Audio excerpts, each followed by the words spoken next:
Hello mga Katden lovers and Katden followers. Abay narito na ang ilan sa mga latest updates patungkol sa sagot ni Miss Catherine Bernardo sa umiikot or mga issue na napapabalita ngayon patungkol sa Katniel at Katden. But before that, if you haven't subscribed yet to my YouTube channel, please don't forget to like, share, and subscribe at i-hit mo na rin ang notification bell for more showbiz updates.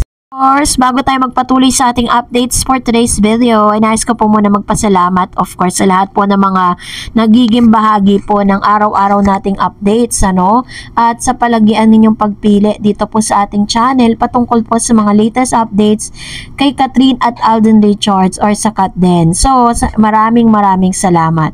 And for today's video ay hindi pa man po tayo nakaka-get over dun sa success na naibigay po ng Hello Love Goodbye, ay mukha pong may nakaamba na pong panibagong project si Miss Catherine kasi nilalabas na po yung Elena 1944, which is medyo po kasi to talaga medyo sobrang mature role talaga kung gaganapan ito ni Miss Catherine So hindi ko alam kung talagang confirm na ba to or still pinag-iisipan pa rin ng ABS-CBN. Kasi po yan parang remake po siya. Pero alam niyo po ba na nagkaroon po ng confession si Miss Ay de las Alas patungkol kay Alden Richards? Panoorin natin ito. Ang hirap special ko. My gosh, akala ko, sabi ko, sana maitawid ko to. Ito na, naitawid ko na nga yung show. Walang yun, nakita ko si Alden Richards. Nakita ko si Alden. Close yun sa akin tsaka close din yun kay ex. So, nung nakita ko siya, parang ano ba, ewan ko ba, ganun ka naman, di ba? Pag may pinagdadaan ka masyado ka emotional, nung nakita ko siya, umagulgul ako. Di nakanta kayong Alden? Baka talaga ka? Ako talaga siya. Sabi niya, bakit Miss Alden kang umiiyak? Sabi ko, na-miss kita. Ang taas ng reaksyon. Parang ako naman, pagkatapos parang sabi ko, bakit ako umiiyak ng gano'n? Tapos na-miss ko siya. Ano ba naman yung dahilan na yun? Pero I'm sure nakakutob siya, naramdaman niya. Biniber niya ako. Ano po yung sabi? Sabi niya ako, ano yung pinagdadaanan mo, Miss Ay? Sabi niya, okay lang yan. Sabi, naiintindihan kita, sabi. Ibinuking ni Miss Ay de las Alas na naimbunton niya kay Alden Richards ang kanyang lungkot na makipaghiwalay sa kanyang asawa niyang si Gerald Sibayan. Kwento ni Ay, napahagulgul siya sa iyak sa mismong harapan ni Alden nang makita niya ito sa mismong araw na matatanggap niya ang text message ni Gerald na makikipaghiwalay na ito sa kanya. Ito ang revelasyon ng comedy queen nang balikan niya ang ilang detalye tungkol sa masalimuot na hiwalay nila ng kanyang strange husband na mag-guest siya sa ULOL Original Podcast, Your Honor, hosted by Tuesday Vargas and Buboy Villar nitong Sabado, December 14, 2024. Pagtatapat nga ni ay maging siya ay nagulat na bigla-bigla siyang magdesisyon na si Gerald ay tapusin na ang 10 taon nilang relasyon. Ang masaklap pa raw dito ay nakipaghiwalay sa kanya si Gerald via text message habang ito ay nasa Amerika at siya naman ay nasa Pilipinas. Nang mabasa ang breakup message sa kanya ni Gerald, halo-halong emosyon daw di umanong naramdaman ni Ay at lalo na't yung araw na yon ay nakaschedule ang kanyang birthday special sa musical show GMA7 All Out Sunday. Pagbabalik tanaw ng premyadong aktres, yung araw na sinabi niya sa akin na ayaw na niya, ganyan-ganyan, ano yung taping yun ng All Out Sunday, birthday special ko. So, dahil po dito, naging, parang, naging emotional siya. At nung lalo-lalo na, nung nakita niya si Alden. Kasi pagbabahagi ni ay nais niya nga na maitawid yung show. Sabi niya, walang yan, nakita ko si Alden. Nakita ko si Alden, close yun sa akin. At saka close pala si Alden Richards dun sa ex niya. Kaya naman pala ganun ka siya ka-emotional. But anyways, ang maganda rito is nag-reach out si Mr. Alden Richards to Miss Ay de las Alas at in-encourage na ito patungkol sa bagay na kanyang pinagdadaanan. So, medyo na-embarrass nga dito si Ay de las Alas nung inamin niya yung patungkol dito kasi nga naman 'di ba parang ang layo po nung sagot niya doon po sa ipinakita niyang emosyon. So anyways, intindihan naman po ni Mr. Alden Richards yung mga pangyayaring ito.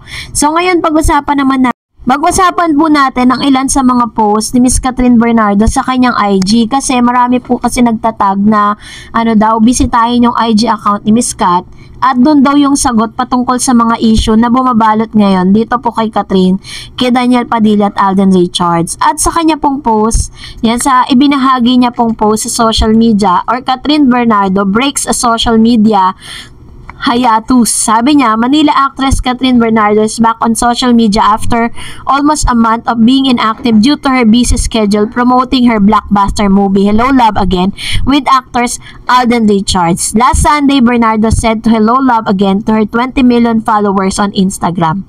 She accompanied her social media posts with beautiful snaps of her taken from the recent ABS-CBN Christmas special held the Araneta Coliseum in Quezon City. Hello again IG, breaking my social media hiatus with some snaps from ABS-CBN Christmas Special, and Bernardo captioned her post. Sa kanya pong post or sa kanyang IG account, siya na po ang pinaka-most followed na mga artist or actors dito po sa Pilipinas with 20.7 million followers, which means na talagang dumoble siya, no? She also shared a reel which shows her moments, preparation, and performance for the ABS-CBN Christmas Special 2024. Last month, Bernardo and Richards were busy promoting Hello Love Again, which made history as the first Filipino movie to gross over 1 billion at the box office worldwide. In just 10 days since opening in theater last November 13, Hello Love Again has become the highest grossing Filipino film of all time, and last December 13, after the record-breaking run of Hello Love Again in cinemas worldwide, Bernardo and Richard finally bade farewell to their character Joy and Ethan, which they first portrayed in 2019. At when we check it out, sabi po ng ilan sa mga Katden fans na yun daw sagot ni Miss Catherine ay nakapaloob dun sa kanyang IG post dun po pagkatapos ng ABS-CBN Christmas Special 2024. Alam naman natin na ang dami pong nag-circulate na news about dun. And then when I go to dito po sa kanyang IG, nakita ko po yung word na hiatus. So tinignan natin siya. And the word hiatus was, sabi po dyan, break between two vowels coming together but not in the same syllable as in the ear cooperate. So, katulad po ng, ang hiatus pala is a pause, break, or interval. And then sa, sa Tagalog, which is pahinga. Which means, ito pong si Miss Catherine Bernardo is talagang nagpahinga siya, or parang marami kasing meaning dun sa kanyang post eh. Maaring pwede rin na parang pinapahinga niya yung puso niya, whatever. Ganon kasi yung sinasabi ng ilang mga netizen, ganon yung interpretation. Or possible din na talagang parang ang meaning nun is nagpahinga talaga siya for the longest time. And then, kasi for almost a month, and then, pagkatapos ng kanilang taping, pagkatapos po ng kanilang mall tour, ay wala na po siya mga ipinost na mga any news about her dun sa kanyang IG. Ngayon na lang talaga siya nag-post. So, kayo po, anong inyong saloobin or inyong parang idea about dun sa kanyang post? I-comment niya sa comment section. And for that, let's read it loud. Lahat po ng inyong mga komento. Let's start out with Miss Herminia Mangilan. Ma'am Dars, ulit-ulitin naman niya, wala kayong tiwala kay Kat. Matalino si Catherine. Sinabi na yan ni Kat na ayaw niya nang bumalik kay Daniel. Meron naman siyang isang salita. Pag sinabi niyang ayaw niya, ayaw na niya. Talaga, kaya tiwala lang tayo sa kanya. Totoo naman. And yun naman talaga yung pinanghahawakan nating lahat ng mga Katden fans, lahat ng mga fans po ni Catherine at ni Alden. Sabi ni Joanne Fernando, naku, ako naniniwala na di na talaga magkakabalikan ng Katniel kasi maraming hahadlang, lalo-lalo na sa mga kapatid ni Kat. Number 1, 2, tutol yun. Tama naman. And sabi ni Ma'am She Rose, Katden po ako forever.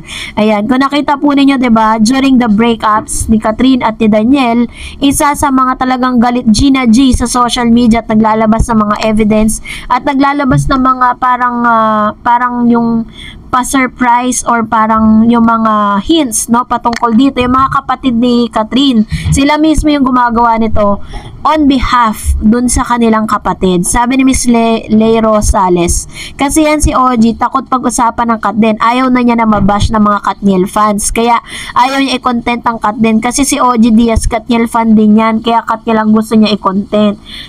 Actually, may katwiran to si Ma'am Shiley. Kasi pagkatapos niyang i-announce sa public na parang nanliligaw na si Mr. Alden Richards dito kay Catherine, after nun wala na siyang binalita eh. Kasi nga, di ba, parang nababash siya, tapos parang nire-report po yung kanyang social media account that time. Ngayon baligtad na, mas marami na ang cut din. Sabi ni Ma'am si Perla Takehana, good afternoon Miss Tareds. Ready ka na ba sa Christmas? Gigil ako talaga sa news na nagkita sa dressing room ni Kat. Masaya na si Kat. Kung gusto pa niya si Kat, di man ligaw uli na tulad ng ginagawa ni Alden. DJ, ginagamit niya si Kat para sumikat ulit. Shoo, DJ, have a good day Miss Tareds. Enjoy the Christmas season. Ayan. Hope you enjoy too, Miss Perla Takehana. And of course, syempre po, yun po yung mga nagsusirculate na news ngayon that they are using Catherine Bernardo's name to make sure na mapag-uusapan at magiging relevant po siya dun sa paparating niya na teleseryeng Incognito. No? Kitang-kita na talaga. Yun talaga yung usap-usapan ngayon. Sabi ni Ma'am si Christine Celeste, basta ako Miss Tarets, I am using my common sense. Panatag ako na magjowa sila, not just friends. I was not born yesterday. At first, sure 90% na fans, maraming pareho ko ang believe na sila na talaga. After we have seen from many interviews and behind the scenes interviews and videos, common sense na lang. Ako, hindi artista, but nandidiri ako at nangingilabot ako kung lalaki na madikit man lang sa akin, especially skin contact. Yung pagpalagi nakadikit sa'yo at kumahawak palagi. Come on, hindi cheap. Which is true, diba? At kasi malaki po talaga yung difference nung Hello Love Goodbye promos at yung Hello Love Again na nakikita natin ngayon. Napakalaki po ng pagkakaiba. Kaya I don't think na parang sinasabi nila na ang cut din is for promo lang. And then ang dami po nag-celebrate ng mga bashers nung inilabas pa nila yung video nila na Joy and Ethan is signing off. And yung mga ano na yon, yung mga parang nagsaya na yon, yun talaga hindi talaga yun cut din fan, hindi talaga sila mga legit. Yun po ay mga ano lang, sumasabay lang sa agos. And sabi pa niya, ang babae si Kat, right? So ano ang mga dikit yakap sandal na mga nangyayari behind the cameras, right? Inamin na rin ni Tisoy, ang Kat ay nasa puso't isip niya. Ano ba naman palagi isip nyo kung hindi nyo pa alam? Hindi pa lang umaamin si Kat, pero action speaks louder than words. May dahilan sila. Let her amin on her time. Basta global fans agree kayo sa akin na magjowa na nang nag-birthday si Catherine, hindi ba? Kung di pa kayo paniwala, ewan ko na lang. Very true. Ang dami ng mga ebidensya, ang dami ng mga interviews. Ang dami na po mga sinabi ni Catherine, lalo-lalo na si Alden Richards, diba? Nung tinanong siya ni Mr. Boy Abunda, the hypothetical question, answerable by yes or a no? Anong sagot niya, diba? Hindi siya sumagot ng yes, hindi rin siya sumagot ng no. Nagpaliwanag, nag-explain. Doon pa lang po talaga, makikita po, malalaman at maiintindihan nyo na talaga kung ano na ba talagang nangyayari between them, 'di ba? Hindi naman sabi nga ni Ma'am, hindi tayo pinanganak kahapon para hindi natin talaga mahalata yung mga ganung bagay. Pero ewan ko kasi parang sinasabi na nagpapakadilulo lang tayo patungkol diyan. Pero matatapos naman ang lahat ng 'yan kapag talagang may confirmation na, 'di ba? Ganun talaga yung gusto ng tao parang they believe not to see is to believe. Pero sabi naman ni Alden, what you see is what you get. Sabi niya, basta global fans, agree kayo sa akin na magjowa na nung mag-birthday si Catherine. Di ba? Kung di pa kayo paniwala, ewan ko na lang sa inyo. I just hope na sila and their future kids ang maging second royal family ko, Kat din. Ayan. Salamat, Ma'am Shi, sa inyo pong komento, no? Maraming salamat po dahil palagi po kayo nakaabang sa mga updates natin. Thank you so much sa inyo pong saloobin patungkol sa bagay na ito. And another, sabi ni Ma'am si Raquel, hello, ito lang masasabi ko, Kat then now is signing on.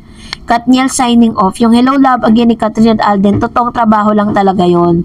Pero wag kayong hindi nyo alam pag wala na sila sa trabaho bilang artista. Totoo talaga na Catherine at Alden na isa't isa.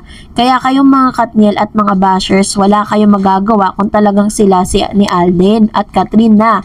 Kahit pa si Daniel Padilla, kita naman na nagmamahalan si Alden at Catherine. Ayan, to naman yung kanyang komento patungkol sa bagay na ito, which is true, diba? So kahit pa sino ang parang bumalik, may mga gustong bumalik, may mga gustong meksena, pero hindi talaga nagwawagi And sabi ni Ma'am Shi, baby Busano, kahit ako ngayon lang talaga ako nanonood kay Kat simula sa Hello Love Goodbye at ngayon ako nanonood ulit si Alden ang kapartner. Kaya pag bumalik si Kat kay Summer, ayoko na din manood. Ayan, marami na talagang hindi support, no? Katulad ng ibang mga dating mga fandom po nila na nahati. Tapos, kay Alden Richards, ang dami po talagang mas lalong maraming susuporta kay Alden kapag nangyari yun. Kasi, feeling po natin parang si Alden ina-betrayed, diba? Sa pagkakataon na yun. And, sabi ni Ma'am Shisenda Carias, lahat naman ng mga pelikula na nagawa ni Catherine ay blockbuster. Pataas ng pataas ang kita, kaya she deserved the award. Maski ang mga teleserye na ginawa niya ay kinalala sa ibang bansa. Got to Believe, Princess and I, and Good to be True. Too Good to be True. Kaya siya binansagan noon na Teen Queen. Yan. Totoo naman po yan. Lahat ng mga movie niya, even po yung kanyang movie na A Very Good Girl, yun po yung kasagsagan pagkatapos po ng pandemic eh, 'di ba? Yung mga tao ayaw pumasok sa sinihan, pero nung ipinalabas po sa sinihan yung movie ni Miss Catherine Bernardo, is doon po nagkaroon ng pag-asa mga directors and producers na mag-produce ng panibagong movie dahil nakita nila na bumalik na nga sa sinihan ng mga moviegoers. So parang yun yung naging naging parang signal na pwede na ulit mag-produce ng panibago. So, yun na. So, that's it for today. For more videos and updates, please don't forget to like and subscribe. And please don't forget to follow my Facebook page, Dar Eds TV. God bless everyone!